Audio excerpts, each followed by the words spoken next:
আশা করি আপনারা সবাই ভালো আছেন।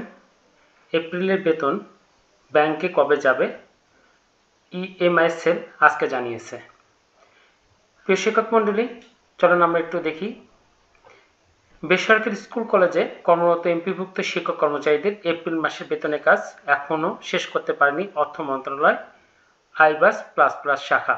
ফলে তাদের বেতন ভাতা ব্যাংকে পাঠানো সম্ভব হয়নি। আগামী 2 দিনের মধ্যে শিক্ষক কর্মচারীরা এপ্রিলের বেতন পাবেন, এমন একটি খবর তারা জানিয়েছে। প্রিয় শিক্ষক মণ্ডলী, আপনারা যারা আমার চ্যানেলে নতুন, অবশ্যই চ্যানেলটিকে সাবস্ক্রাইব করবেন এবং অবশ্যই একটি করে লাইক দেবেন।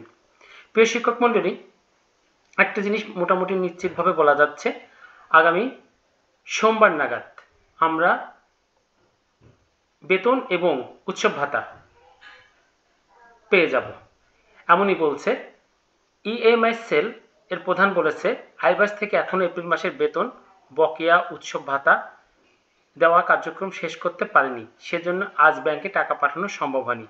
আশা করা যাচ্ছে আগামীকাল রোববার অথবা আগামী সোমবার শিক্ষক কর্মচারীরা এপ্রিলের বেতন সহ বকেয়া এবং উৎসব ভাতার অর্থ ব্যাংক হতে উঠাতে পারবেন। তো প্রিয় শিক্ষক মণ্ডলী, আশা করা যাচ্ছে যে আগামী সোমবার নাগাদ আমরা অবশ্যই আমাদের এপ্রিল মাসের বেতন এবং উৎসব ভাতা পেয়ে যাব। তো ধন্যবাদ, সবাই ভালো থাকবেন।